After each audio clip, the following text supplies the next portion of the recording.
कैसे लगता है भारत में टैक्स क्रिप्टो करेंसी पर। तो आइए सबसे पहले यही समझते हैं। तो सबसे पहला पॉइंट तो ये कि इंडिया में क्रिप्टो करेंसी एक लीगल टेंडर नहीं है, यानी इसे करेंसी का दर्जा नहीं मिला है।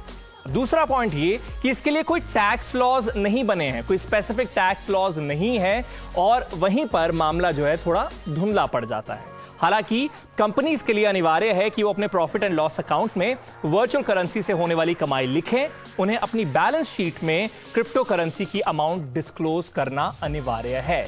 अब भारत में कुछ स्पेसिफिक कमाइयां हैं जिस पर टैक्स नहीं लगता। अब क्रिप्टो उस लिस्ट में नहीं है, यानी हो रही कमाई पर टैक्स तो लगेगा ही।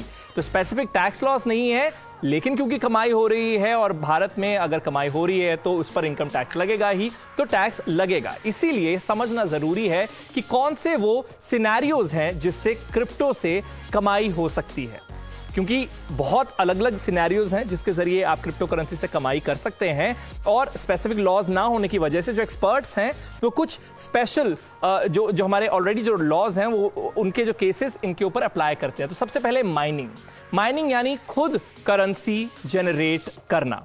तो इस पर सेल्फ जनरेटेड कैपिटल गेन के हिसाब से टैक्स लगेगा। तो मैंने पहले भी बताया कि इंडिया में टैक्स लॉस नहीं है क्रिप्टो से रिलेटेड। एग्जिस्टिंग लॉस के को एक्सपर्ट अलग अलग तरह से इन सिनेरियोज पर लागू करते हैं। दूसरा है ट्रेडिंग।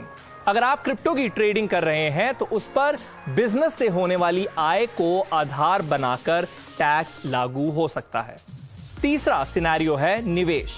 अगर आप क्रिप्टो को इन्वेस्टमेंट की तरह होल्ड करते हैं और इसका ट्रांसफर लेते हैं रियल करेंसी के बदले, तो इस पर कैपिटल गेन वाला टैक्स लागू हो सकता है। आखिर में अगर आप क्रिप्टो करेंसी पाते हैं किसी वस्तु या सेवा के बदले, तो उस पर बिजनेस से होने वाले प्रॉफिट के आधार पर टैक्स लागू हो सकता है। अब एक और मिनट आपका लूंगा यह बताने के लिए कि कैपिटल एसेट और कैपिटल गेन क्या होता है। तो इसके लिए हमारे अगले सेगमेंट की शुरुआत करते हैं, जो है क्रिप्टो की कक्षा। सबसे पहले समझते हैं कैपिटल एसेट क्या है। तो कैपिटल एसेट बिजनेस का लॉन्ग टर्म एसेट होता है और यह प्रॉफिट जनरेट करने में योगदान देता है। उदाहरण के तौर पर ऑफिस की बिल्डिंग या स्टॉक्स। वहीं कैपिटल गेन जो है वो कैपिटल एसेट की बढ़ोतरी को कहा जाता है। यानी आपके कैपिटल एसेट जैसे स्टॉक को जब आप प्रॉफिट पर बेचते हैं तो उस गेन को कैपिटल गेन कहा जाएगा।